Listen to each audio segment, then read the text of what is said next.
Oggi è martedì 3 febbraio e fuori fa freddo e piove. Allora mettiamo un attimo in pausa i rinvasi e ci mettiamo a fare un lavoro all'asciutto e al caldo, un po' diverso dal solito. Questi sono l'arici, l'Arix decidua, che abbiamo coltivato quest'anno dentro questi alveoli. Lo scorso anno in primavera erano veramente dei semenziali piccolissimi, poi vi metto le foto se le trovo. E li abbiamo cresciuti proprio liberamente con tanto concime, tanta acqua, non troppo sole, e molti di loro si sono ispessiti sufficientemente per cominciare a pensare un po' alla silhouette. Quindi quello che facciamo adesso, andiamo a scegliere il filo giusto per ciascuno di questi spessori. Vedete che alcuni sono più spessi e gli altri che sono più sottili e fini, quindi dovremo cambiare gli spessori. In alcuni di questi alveoli ci sono 2 piantine, quindi si sono divisi le risorse, mentre quelle che sono cresciute singolarmente sono più alte e più grandi. E cominciamo a dargli una forma, andiamo a vedere nel dettaglio come li filiamo e quali criteri seguo nella filatura, a cosa sto attento e che cosa non è poi così importante, e vediamo il risultato alla fine. Buon divertimento. Allora, il materiale che ci serve in realtà è semplicissimo ed è pochissimo. Ci servono sostanzialmente solo un tagliafilo. Potete usare anche una normalissima pinza tagliafili senza avere necessariamente un attrezzo specifico bonsai, e poi ovviamente del filo. Dovrebbe bastare in quasi tutti i casi del filo di alluminio da 1,5 mm. L'ho preso un po' anche da 2 mm perché qualche pianta è un po' più spessa, anche se possiamo semplicemente usare 2 fili invece di usare un filo di spessore più ampio. E niente, in questi casi a me piace prima tagliare tutti i pezzi di filo e poi filare tutto insieme, diciamo seguendo un po' l'ispirazione, perché altrimenti ogni volta mettere il filo, poi posare gli attrezzi o prendere gli attrezzi, tagliare un altro pezzo, metterlo, poi preferisco tagliare tutti i fili insieme e poi filare tutto insieme. Quindi adesso comincio a tagliare il filo e quando è tutto pronto poi filiamo. Ok, abbiamo tagliato un po' di pezzi di filo da 2 mm e da 1,5 mm di spessore.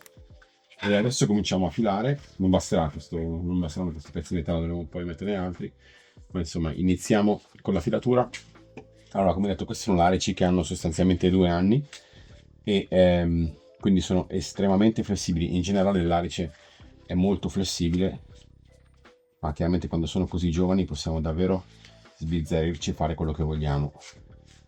L'intenzione mia è dargli delle curve molto forti, molto strette, molto visibili, in modo che poi quando il tronco si spessirà rimarranno ben come dire, memorizzate nel legno, nelle fibre, e così anche se sarà più spesso la curva sarà comunque visibile. Sapete che mano a mano che il tronco si spessisce le curve tendono ad essere in qualche modo riassorbite, oltre al fatto che l'arice è relativamente elastico, molto malleabile ma un po' elastico, non quanto l'abete, e quindi tende poi a volte in parte a tornare in posizione, diciamo così, eretta o comunque a raddrizzarsi. Noi cercheremo di fare in modo che ciò non accada piegandoli sin da giovani. La piega è abbastanza casuale. Adesso qui il filo è fin troppo lungo, ricicliamo quest'altro pezzo, ne faremo un altro. La piega è abbastanza casuale, sarà dettata un po' dalla presenza di rami o altro, e questo è quanto. Adesso ve ne faccio vedere un po', poi andiamo nel dettaglio. Poi con delle forbici andiamo a togliere i rami che sono in base alla piega che abbiamo scelto chiaramente fuori posto, o ad accorciare quelli che vogliamo che comincino a ramificare. Qui abbiamo già, no, questo non è un primo ramo, togliamo anche lui, abbiamo già, questo potrebbe essere un primo ramo, però di nuovo questa pianta deve correre, quindi non stiamo davvero a indulgere troppo sui rami in questo momento.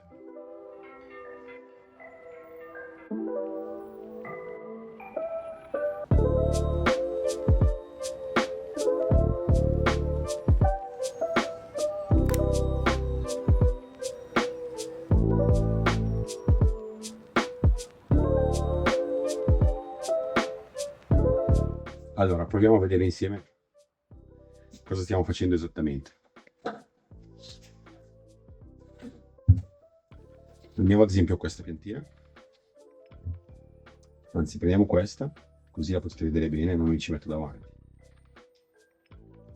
Prima di tutto infiliamo in obliquo il filo dello spessore giusto, in obliquo rispetto al tronco, quindi se il tronco è verticale, il terreno è orizzontale, infiliamo obliquamente, non così, obliquamente nel terreno, adiacenti al tronco e diretti verso uno dei 4 angoli del vasetto.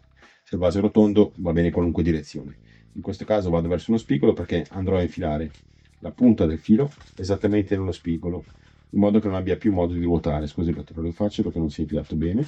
Ok. A questo punto, tenendo ben saldo il tronco e facendo in modo che il filo sia appoggiato adiacente al tronco, comincio a ruotare il filo, tenendolo sempre inclinato circa 45-60 gradi, in modo che le spire di questo filo intorno al tronco siano tra loro parallele,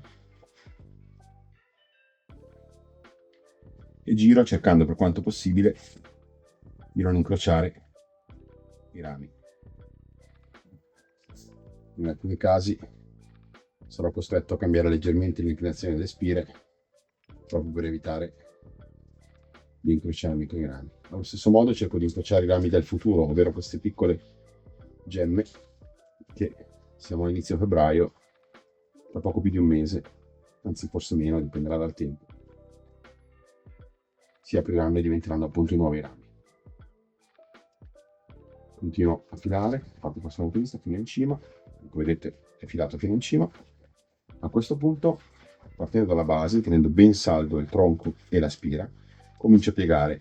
Da che parte piego? Allora, in questo caso a me piace molto piegare sin dall'inizio, cioè se voglio fare una pianta con molto movimento, è abbastanza naturale vedere una pianta che esce dritta dal terreno e poi comincia a fare curve. D'altra parte è molto più facile piegare in questa parte che alla base, quindi è molto importante impegnarsi, se vogliamo una pianta con molto movimento, a piegare molto visibilmente, molto chiaramente la parte del tronco che esce dal suolo, la prima parte. Quindi vogliamo piegare proprio in basso questa pianta e la direzione che voglio scegliere per piegare è quella dettata dalla spira. La spira, il filo, in questo all'inizio del tronco, gira dietro il tronco, ok?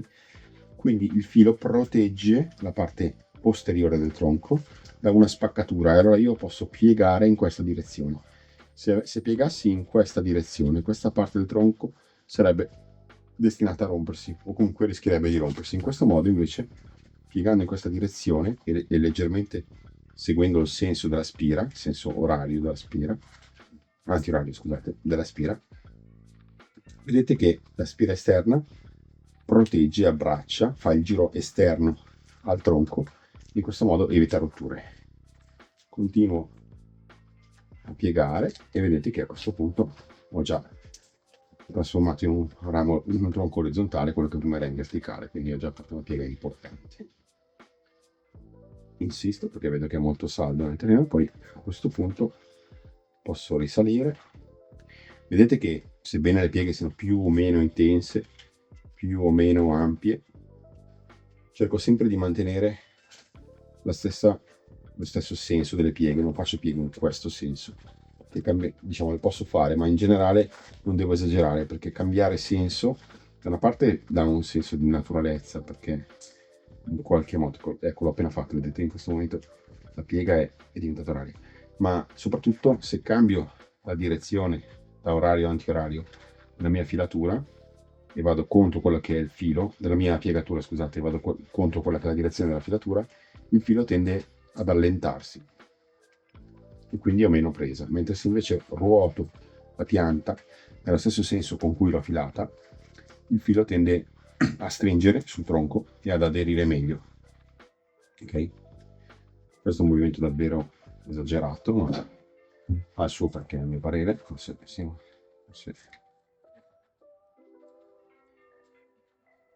un pochettino, se vogliamo, troppo spirale, diamogli qualcosa di un po' più fantasia. No, questa è una piegatura davvero un po' esagerata, ma ripeto, può piacere, a me piace, e per farvi vedere un pochettino qual è la potenzialità di questa tecnica e anche quanto siano flessibili i larici, no? Sono meravigliosi. Su questo andiamo a fare qualcosa di un po' più naturale, un po' più semplice. Vedete tra l'altro che ho cambiato la direzione, in questo caso sto filando in senso orario, e ho preso anche un filo più sottile che mi impedirà di avere la stessa, diciamo così, intensità delle pieghe, ma è quello che desidero.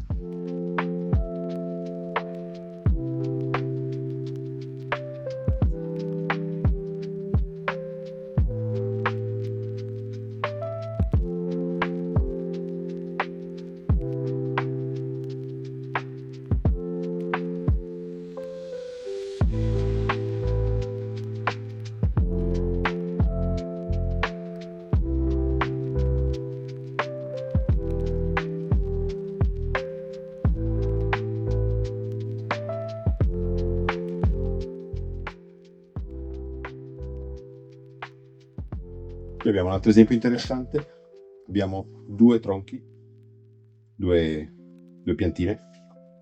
Le andiamo a legare con un filo unico. Invece di infilare il filo nel terreno, lo passiamo tra i due tronchi, in questo caso in un caso dietro e in un altro caso davanti, e poi andiamo a ruotare,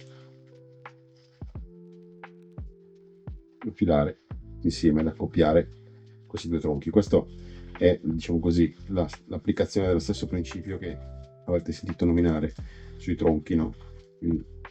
La tecnica di accoppiare sempre due rami, possibilmente di spessore simile, in modo che l'uno tenga il filo per l'altro.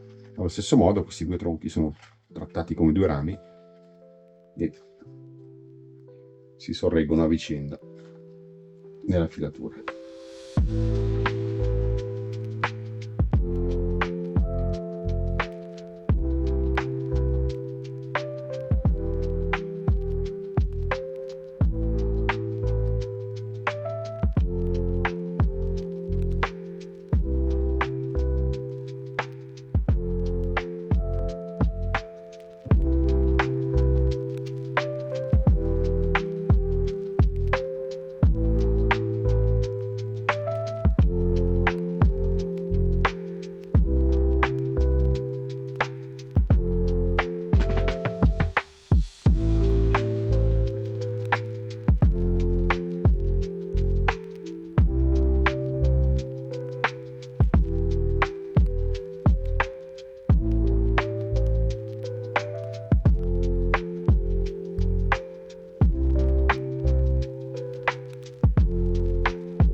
Allora, questo è quanto. E prima di chiudere alcuni commenti, poi ve li faccio vedere più da vicino, facciamo anche girare, ma ovviamente avrete notato questa è stata una filatura piuttosto grezza, non è per l'esposizione, è la prima filatura di impostazione di questi semenzali.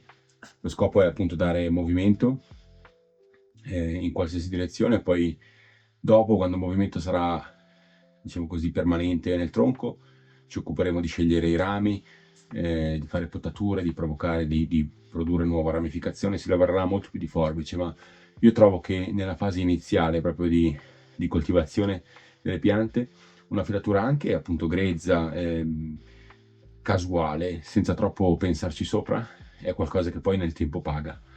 E quindi appunto, sebbene questo lavoro possa sembrare un pochettino grezzo, trovo che sia molto prezioso. E vabbè, avrete notato che in alcuni casi non ho filato le piantine, non è pigrizia, è semplicemente perché filare una pianta di questo spessore non ha davvero senso. Questa deve ancora crescere. Quando siamo sui 4, 3, 4, 5 mm comincia a avere più senso. Si può fare anche più avanti, però diventa più faticoso, ci vuole filo più grosso, cioè possiamo piegare anche tronchi da 1 centimetro con i larici senza problemi, possiamo fare pieghe molto, molto importanti, però diventa appunto più faticoso mettere il filo, toglierlo, fare attenzione a che non segni, mentre in questo caso è davvero come burro. E niente, questo è quanto, spero vi sia piaciuto. Se avete domande, osservazioni, critiche, spunti per migliorare, sempre benvenuti. Ciao ragazzi.